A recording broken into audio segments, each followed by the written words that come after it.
Alexander the Great, one of the greatest rulers and legends of all time. By age of 30, he controlled an empire that stretched from the olive groves of Greece to the sandy palaces of India. Alexander brought together the East and the West, creating a new culture and changing the ancient world. Hi, welcome to our program. In this video, you will learn how one military genius and ambitious tyrant created one of the most greatest empire of the ancient world. Of the many leaders of the ancient world, one man who stood above the rest. Alexander the Great was a warrior, a king, and a legend today remembered for his remarkable conquests. His empire eventually included Macedonia, most of Greece, Egypt, Persia, and parts of India. At this point, Greece's golden age had ended, and the empire consisted mostly of weak and divided city-states. This made it easy for Philip II, Alexander's father, to take over most of Greece.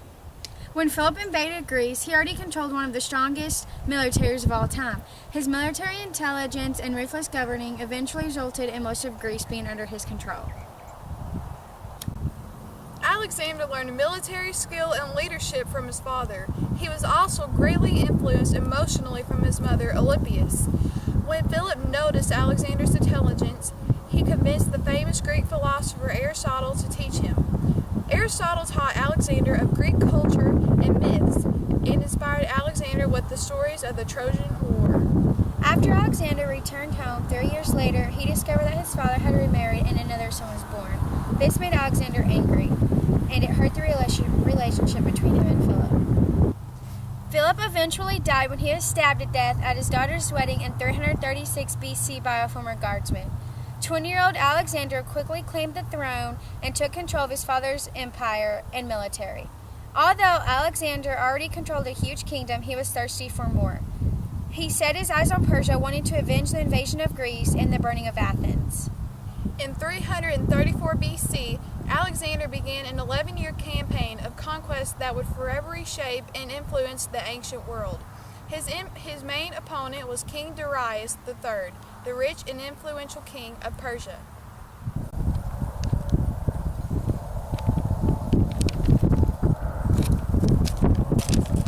The armies of Darius and Alexander eventually met at Issus, where Alexander's infantry and cavalry were outnumbered by Darius's infantry, who were protected by archers.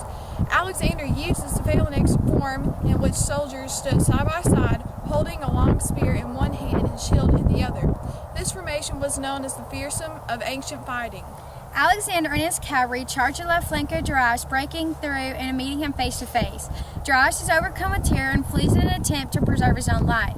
Alexander's army eventually kills 50,000 Persians and causes the rest to rout in fear.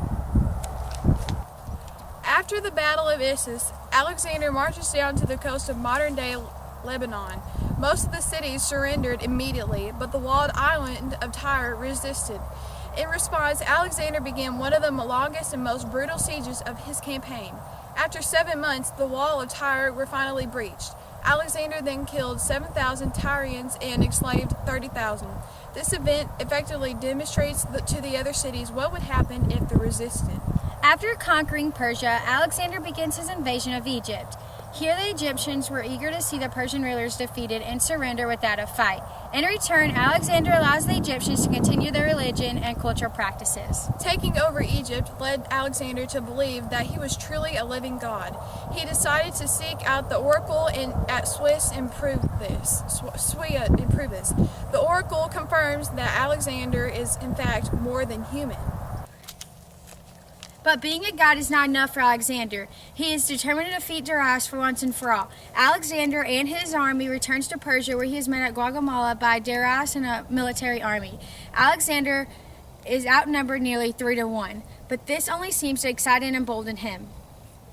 During the battle, Alexander's troops are completely surrounded by the Persian army, but a gap soon forms in the Persian line. Alexander seizes the moment and breaks through and attacks Darius. Once again, Darius flees, but is eventually murdered by one of his officers. Alexander is proclaimed Lord of Asia, but still is not satisfied. He pushes on to successfully conquer the eastern edge of the Persian Empire. By the 8th year of Alexander's campaign, Egypt, Persia, and Central Asia had been conquered. Alexander's empire stretches from Greece to Afghanistan, covering nearly 2 million square miles. Alexander then pushes into India, defeating an army of 30,000 men and hundreds of war elephants. After this victory, Alexander surprisingly decides to give control of India back to former leader. Nevertheless, a great legacy is left behind in India that still can be seen today. After the battles in India, Alexander's conquests finally come to an end when his soldiers revolt and refuse to go any further. Alexander is then forced to turn back and return home. During his return trip, he commands 100 of his officers to take Persian brides. This is deeply resented by the officers, but helps to create a blend of influences that eventually became known as the Hellenistic culture. By 323 BC, Alexander and his army had reached Babylon. He soon became ill with a fever and died within a few days. Unfortunately, Alexander's empire was not preserved and was divided 3 ways among his generals. Although Alexander's empire dispersed, the Hellenistic culture led on. The culture had many impressive accomplishments and continues to influence us today.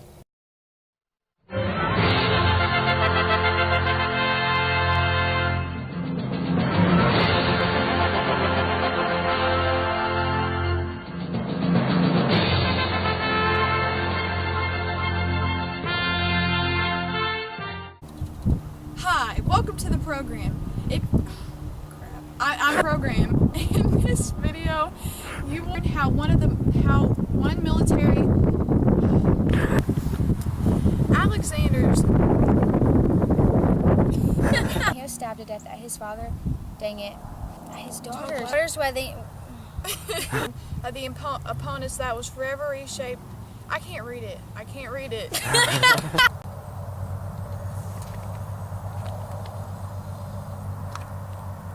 The armies that participated. I can't read it. I can't read it. I'm sorry.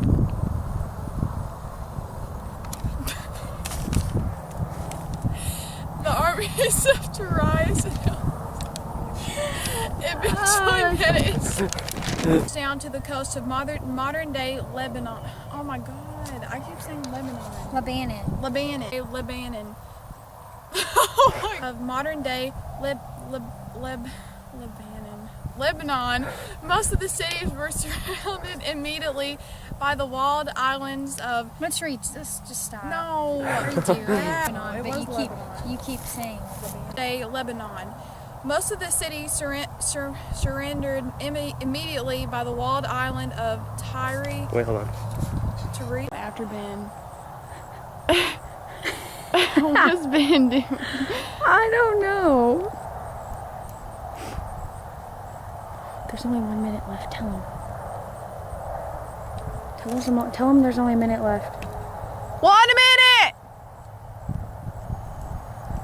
This is gonna be bad. Oh my God.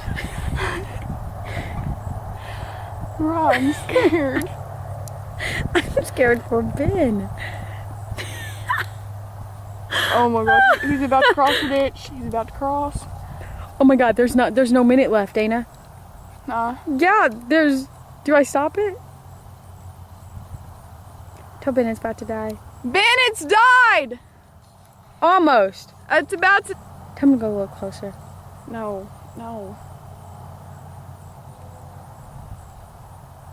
Okay, come back now. Come back, Ben! Ben, come back! Oh God, tell me. Ben, come back! Don't, you're gonna get killed!